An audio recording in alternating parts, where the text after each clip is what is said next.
Seigneur Mutin, bonjour. Si comme moi tu as décidé de t'isoler au milieu de la campagne, tu as peut-être ressenti le même problème que moi, à savoir les problèmes de connexion internet, ou du moins une connexion internet très lente. Pour tout te dire, moi dans la maison où je suis actuellement, j'ai de l'ADSL de très mauvaise qualité, typique des années 2000, tu vois, un débit très lent.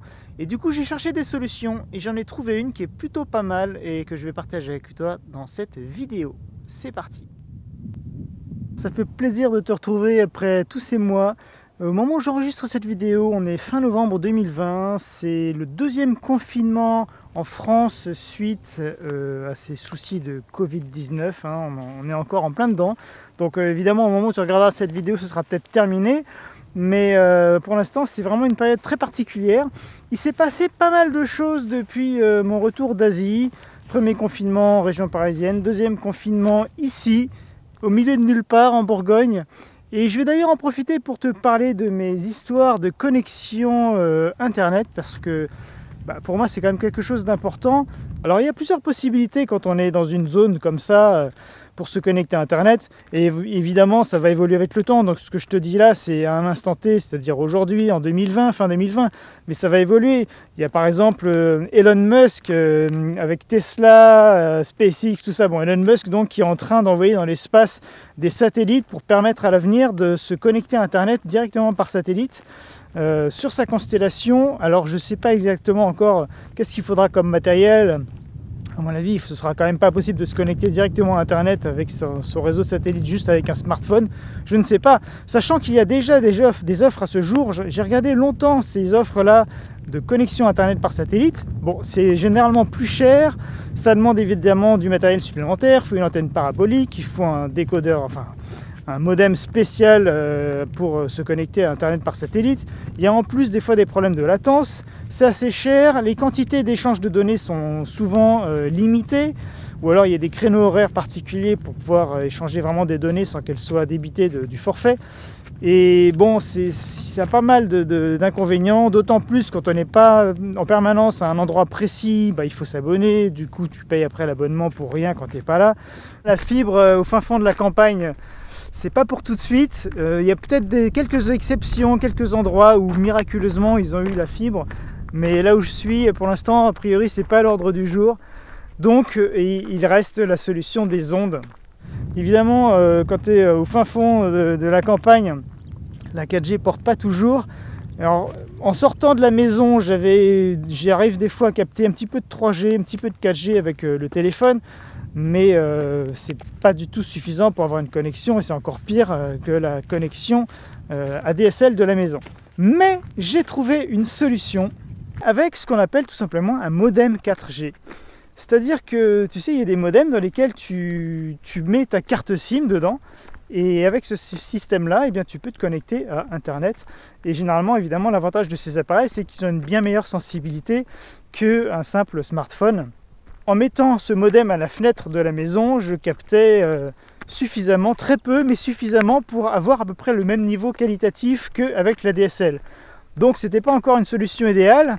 Du coup, on est allé un petit peu plus loin et on a installé sur le toit de la maison une antenne spéciale 4G, qui est d'ailleurs également compatible 5G.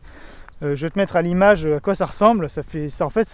On pourrait croire que c'est une antenne télé, puisque c'est un peu comme une antenne râteau. Mais non, c'est pour la 4G, et d'ailleurs c'est un double râteau, parce qu'il y en a un côté pour l'émission et l'autre pour la réception. Si vraiment c'est un sujet qui t'intéresse, je t'invite à cliquer sur le premier lien dans la description de cette vidéo. Ça te renverra vers mon site seigneurmutin.com, à la page de cette vidéo, et tu verras en dessous tous les détails techniques et l'opérateur chez qui je suis allé, et un petit peu les péripéties.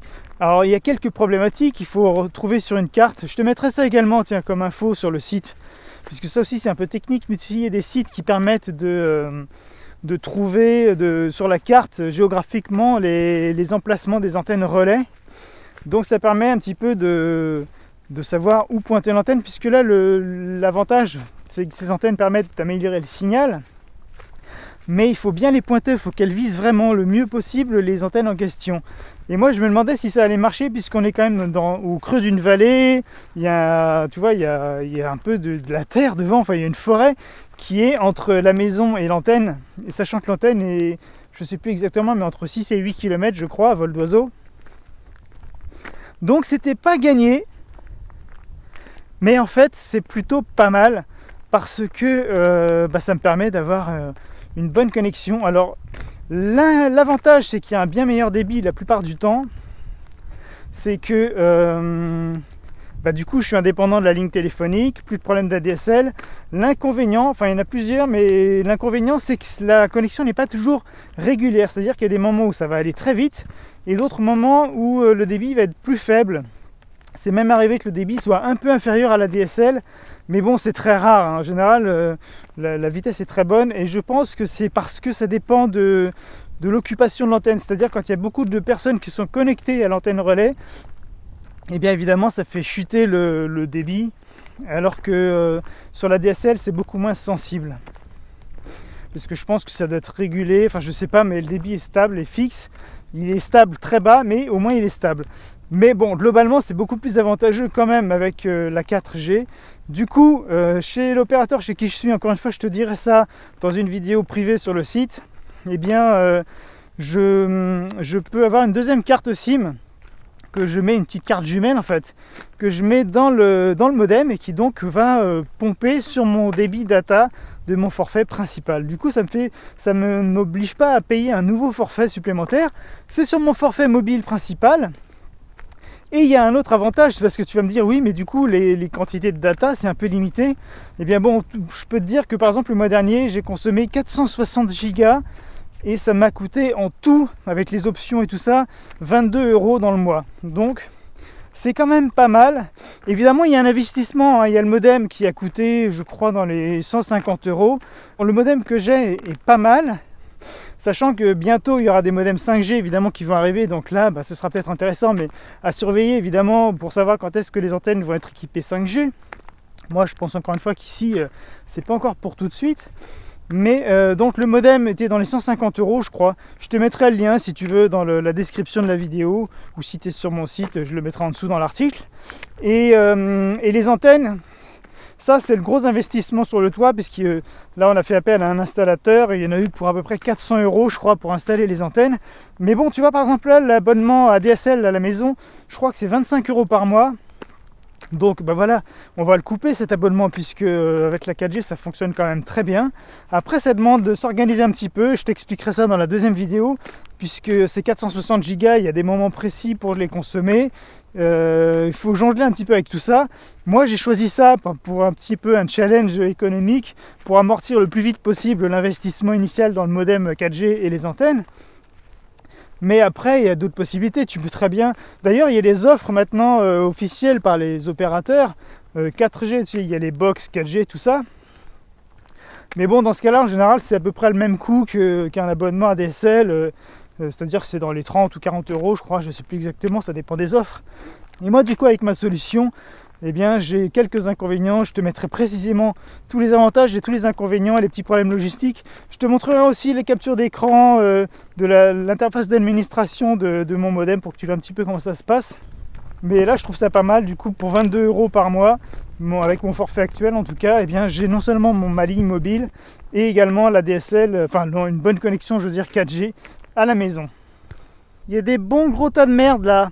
Un petit peu à l'image de la DSL quand on est au fin fond de la campagne en France. Ouais. Allez, je te remercie d'avoir regardé cette vidéo. Je te dis à très bientôt dans la suite.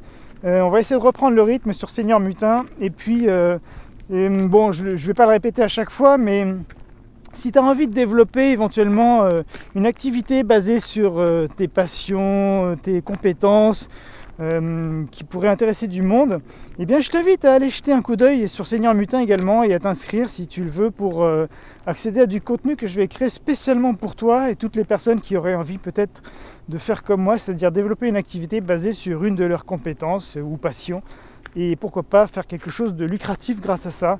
C'est peut-être d'autant plus une piste à envisager dans ces périodes un peu troublées où on est de plus en plus obligé de rester chez soi, et peut-être de revenir vers un peu plus d'indépendance, de liberté, de ne plus suivre les dogmes habituels de notre société qui nous obligent à être salariés.